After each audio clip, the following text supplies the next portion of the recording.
so we're going to start cutting now, and this is a piece of pine. I'm going to show you how to use a holdfast to hold down the material first. That's the first step. So here we have our hammer, and the hammer is actually a chipping hammer with a round head. So this is going to be very useful for plane adjustment. I'm going to show you how to hold fast a piece of material. Okay, so the holdfast goes in the hole.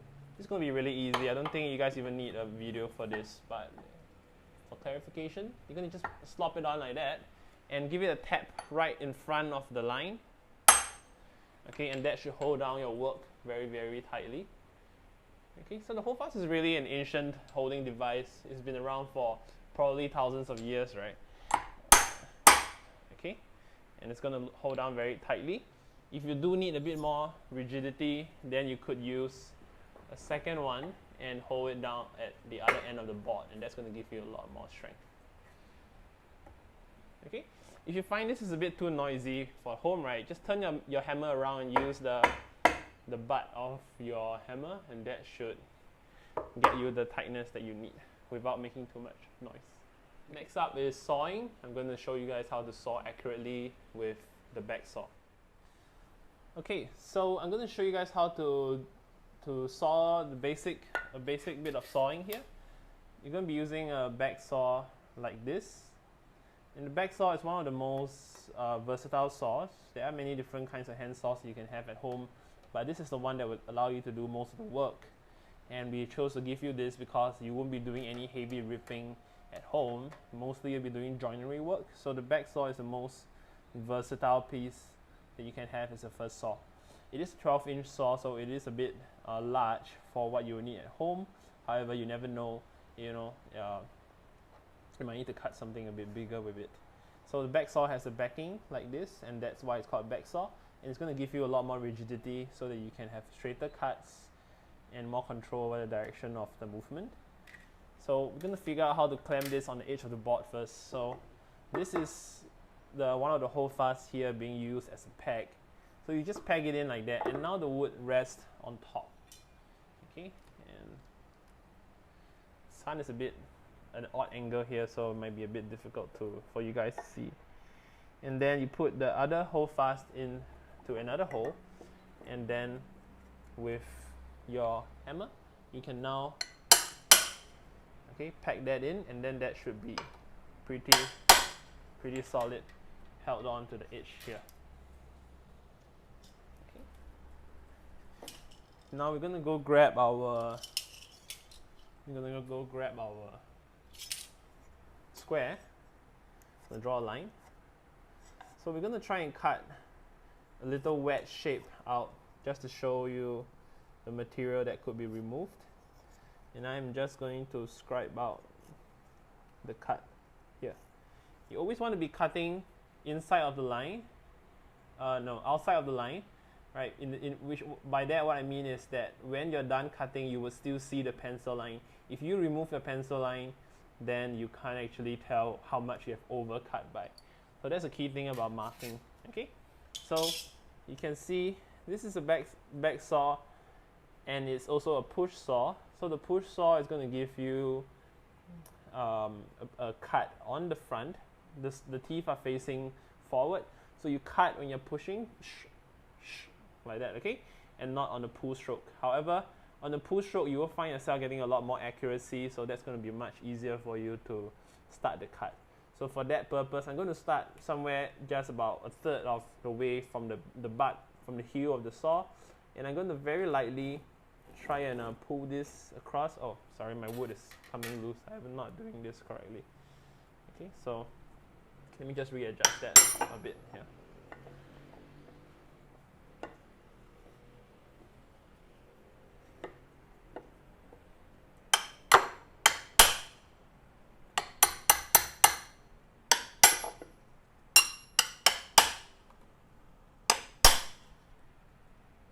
Okay, much better. Okay, so back to the cut. So make sure you fasten your wood down properly. That's one of the key things. So let me zoom in so you can see a bit clearer. So yes, like I said, you want to start the cut on the pool so that you are able to start the material cutting a little bit more easily. And you can see my cut line has just started to engage on the right side of the line in this case, and you can still see a little bit of the pencil mark is still left there. Okay, and I'm going to, first thing you want to do is just establish the cut across the entire face of the line that you have drawn.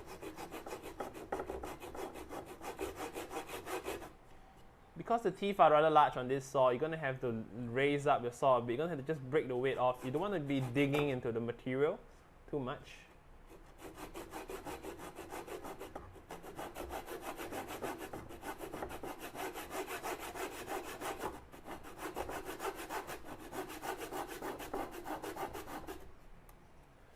Okay, let's have a look at that. Okay, you can see I've cut the saw line on the outside of the pencil mark, and then from here I'm going to cut all the way down. And you don't want to try and change the angle of your cut at this point because hold on a moment, I'm going to reclaim this piece of material. Okay, so as you're cutting down the line, you don't want to be changing the angle, so make sure you start that, and once your cut is established correctly, then you're just going to leave it. You're not going to try and do anything funky.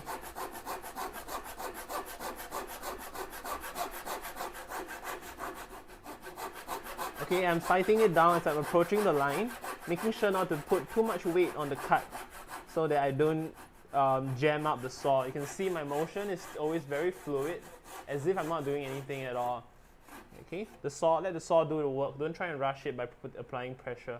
I'm going to do the other cut on the other side. You can't see the line here, but I'm just going to start the cut now.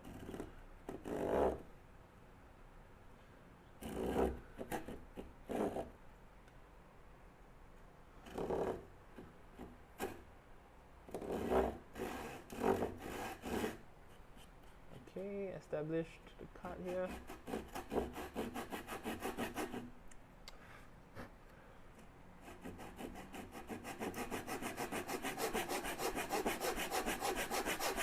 Okay, you can see my motion is rather fluid. Let me zoom out here. Okay, you want to make sure that you're not jamming up the saw or going too deep into the cut. Okay, your saw should be sliding back and forth nicely like this. I'm going to do a negative demo now. So this will be wrong. Okay, if your saw is jerking back and forth like that, right, then that means you're going too hard, okay? You want it to be very fluid like this, as if you're not really doing anything. And now you can see that the chip is loosening up. I'm about to release it and it's gonna come out, hopefully. And that is your wedge. Okay, you can see the work there. So this is something that you would need to do a lot of. You're gonna have to cut a lot of square cuts, a lot of cut to lengths at home. So get good at this. You can actually see the surface finish is not that bad. It's pretty smooth actually. Okay, and then again, this is pine, so it's going to be a difficult bit of wood to cut. Okay, so next video will be on the chisels, and then we will be done. See you in the next video.